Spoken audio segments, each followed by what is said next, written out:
Dear students, good morning. आज हम 9th class की समकालीन भारत अर्थात ज्योग्राफी का लेसन 2 ही कंटिन्यू रखेंगे। लेसन का नेम है भारत का भौतिक स्वरूप।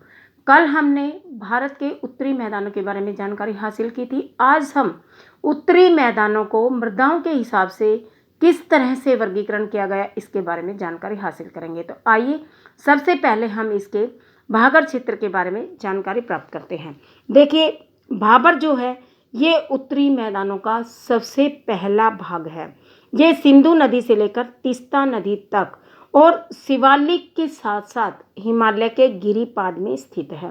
गिरिपाद का मतलब है हिमालय की सबसे निचली श्रृंखला पैरों में, यानी सबसे अंतिम श्रृंखला उसकी शिवालिक है, उसके साथ साथ ये मैदान शुरू हो जाते हैं। इनकी जो चौड़ाई है 8 से 16 किलोमीटर होती है और ये मैदान अधिक कृषि के लिए उपजाऊ नहीं माने जाते हैं। देखिए कैसे, नदियां जब ऊपर से आती हैं तो जलोढ़ यानी जल ओढ़कर अपने साथ कंकड़ पत्थर जैसे अवसाद लेकर आती हैं और जहां उन्हें रुकावट दिखती है वहां पानी तो आगे की तरफ बढ़ता हुआ चला जाता है, लेकिन नदियां वहीं वो जो अवसाद होते हैं वहीं पर जमा होने शुरू हो जाते हैं, जिससे ये भाबर के मैदान निर्मित होते हैं। अब नदियां जब लुप्त हो जाती हैं, इस भाबर की सबसे बड़ी विशेषता ये है कि यहाँ पर नदियां दिखाई नहीं देती लेकिन बहती रहती हैं, लुप्त हो जाती हैं।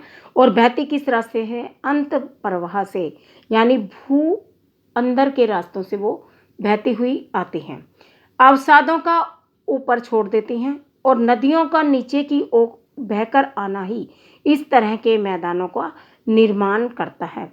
ये मोटे कणों वाले मैदान होते हैं। यहाँ पर रेत के कण मोटे मोटे होते हैं और कृषि के लिए ये अधिक उपयुक्त नहीं है।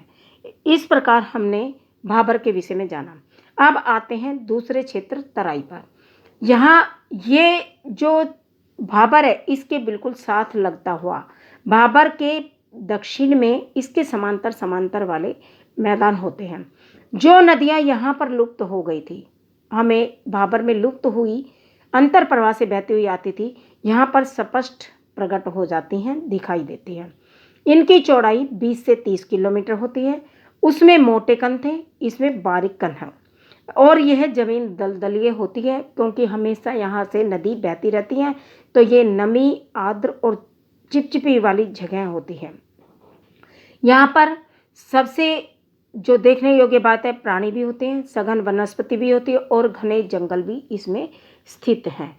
इस प्रकार भाबर से जो निचला मैदान है वो क्या कहलाता है? हमारा दक्षिण तराई क्षेत्र, जो इसके भाबर के दक्षिण में रहते हैं। अब आते हैं हम अपने तीसरे नंबर के बांगर मैदानों पर।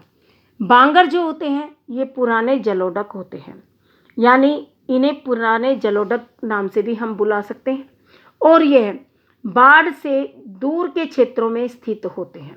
बाढ़ से थोड़ा सा दूर ये क्षेत्र होते हैं, नदियों के ऊपर स्थित होते हैं, इसलिए ये कम उपजाऊ होते हैं और इनमें चूना कंकड़ और जब से युक्त ग्रंथियां पाई जाती है।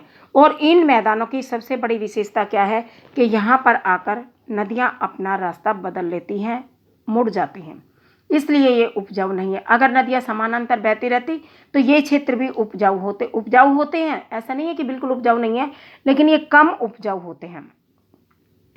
पंजाब में इन क्षेत्रों को धाया बुलाते हैं और जहाँ पर अधिक मात्रा में कंकड़ पत्थर अवसाद होते हैं वहाँ पर इसको भुड बोला जाता है।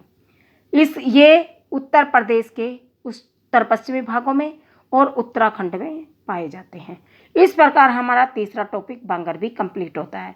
आइए अब हम चौथे टॉपिक खादर पर आते हैं, जिसे हम नवीन जलोढ़ कहते हैं। ये निचले क्षेत्रों में होते हैं, बाढ़ से निचले क्षेत्रों में होते हैं और अत्यधिक उपजाऊ मैदान होते हैं और उर्वरकों से भरपूर होते हैं, मृदा उपजाऊ होती है।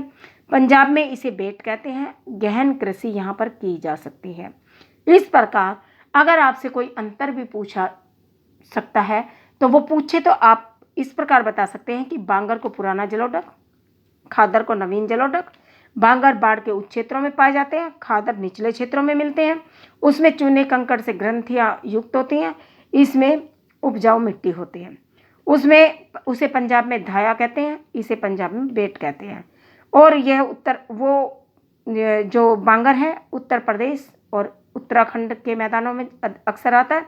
और ये यहाँ कोई भी मैदान आ सकते हैं जहाँ पर जलोढ़ मृदा होगी और यहाँ पर गहन कृषि की जा सकती है। इस प्रकार सबसे उपजाऊ मैदान होते हैं खादर के। इसके अलावा ज्वार नदमुख, ये जिसे हम और डेल्टा के बारे में भी थोड़ी सी जानकारी हासिल कर लेते हैं। देखिए, नदी का जो तीक्ष्ण मुख होता है उसे क्या कहते हैं? ज्वार नदमुख। और ये उच्च ज्वार के क्षेत्रों में बनाए जाते हैं, जहाँ पर उच्च ज्वार बनेंगे। ज्वार भाटा जब आता है तो उच्च ज्वार वाला जब क्षेत्र बनता है, जब स्थिति बनेगी तो यहाँ उच्च ज्वार के क्षेत्रों में ज्वार नदमुख बनना शुरू होंगे। ये अनुपजाऊ होते हैं, कृषि के लिए ज़्यादा अच्छे नहीं माने जाते और नर्मदा और ताप्ती नदियों से ये बनते हैं। डेल्टा एक त्रिभुजाकार आकृति को कहते हैं जो प्रक्षेपण से यानी नदियों के साथ बहाकर लाए गए अवशेषों से ये निर्मित होते हैं। बहुत ज़्यादा उपजाऊ होते हैं, कम ज्वार के क्षेत्रों में बनते हैं और इनकी भूमि बहुत उपजाऊ होती है। गंगा, कृष्णा, गोदावरी आदि नदियों से ये डेल्टा बनते हैं।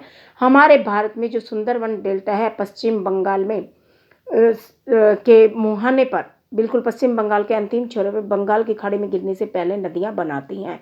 देखिए, विश्व का सबसे बड़ा डेल्टा माना जाता है। और अब आज हमने इसके विभिन्न उत्तरी मैदानों का वर्णन किया। इसके अलावा एक रेर मैदान भी होते हैं, रेहे, जिसे हम कल्लर भी कहते हैं। ज़्यादा सिंचाई होने पर भूमि के ऊपर एक नमकीन सी परत बनती चली जाती है, उससे बनने वाले क्षेत्रों को हम बोलते हैं रे। इस प्रकार हमने भारत के उत्तरी मैदानों के विषय में जानकारी हासिल की। कल इससे आगे के टॉपिक को पढ़ेंगे। आज के लिए इतना ही काफ़ी है। आप नोट्स भी साथ में लिखते रहिए और याद करते रहिए।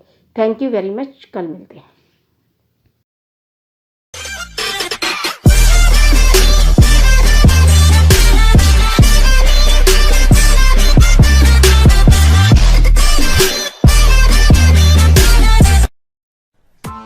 Press the bell icon on the YouTube app and never miss another update.